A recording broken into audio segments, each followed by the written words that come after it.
Hi friends, మనం ఇప్పుడు కిచిడి ఎలా తయారు చూద్దామండి. ఇది వెజిటబుల్ కిచిడి.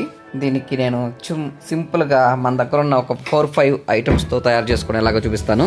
ఇక్కడ మీరు వీడియోలో చూపించిన విధంగా కావాల్సిన వెజిటేబుల్స్ని, మీ దగ్గర అవైలబుల్ ఉన్న వెజిటేబుల్స్ని కట్ చేసుకొని, వాష్ చేసుకున్న తర్వాత కట్ చేసుకొని ఇట్లా ఒక బౌల్లో తీసుకోవాలండి.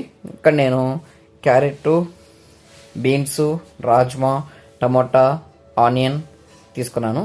ఇక్కడ మీరు చూసినట్లయితే ఒక కుక్కర్ కానీ లేదంటే ఏదైనా ఒక పాత్ర పెట్టుకొని దాంట్లో కావాల్సినంత ఆయిల్ వేసుకొని దాని లోపల జీలకర్ర, ఆవాలు, పచ్చిమిర్చి, ఎర్రగడ్డ లేదా ఆనియన్ వేసుకొని కొంతసేపు బాగా ఫ్రై చేసుకోవాలండి. అంటే పోపు పెట్టుకునేలాగా అనమాట. తర్వాత మనం కావాల్సినంత గుప్పిడి కొత్తిమీర తీసుకొని దాంట్లో వేస్తే మంచి ఫ్లేవర్ వస్తుందని ఈ వంటకి. అట్లాగే దీన్ని కూడా ఒక 2 minutes బాగా వేయించిన తర్వాత అట్లాగే కావాల్సిన ఇంగ్రీడియంట్స్ని ఒక్కొక్కటిగా యాడ్ చేసుకొని ఈ ప్రాసెస్ని ఫినిష్ చేయొచ్చండి. కావాల్సినంత ఉప్పు అట్లాగే యాడ్ చేయాలి. ఇక్కడ నేను టమోటా, ఉప్పు యాడ్ చేశానండి.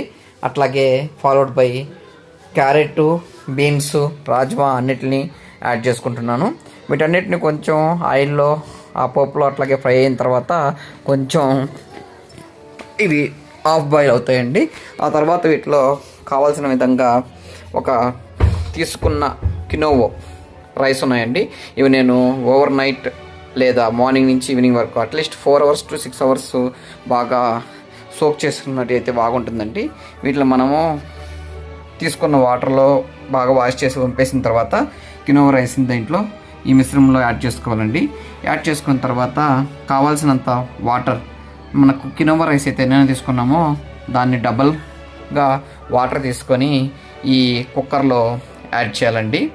ఇవి యాడ్ చేసిన తర్వాత మొత్తం ఒకసారి మిక్స్ చేసుకొని కలిపి కొంతసేపు అట్లాగే బాయిల్ చేయాలండి స్టవ్ పైన. ఈ బాయిలింగ్ ప్రాసెస్లో అన్నిటిని మిక్స్ అయిన విధంగా ఉంటుంది.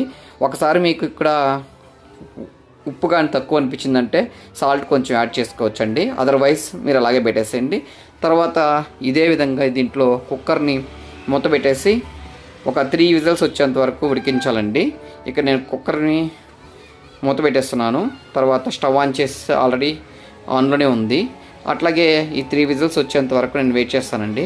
ఈ 3 విజిల్స్ వచ్చిన తర్వాత దీన్ని దించేసుకొని ప్రెషర్ పోయేంత వరకు వెయిట్ చేసి ఓపెన్ చేసి చూసామంటే మొత్తం గుమగుమలాడే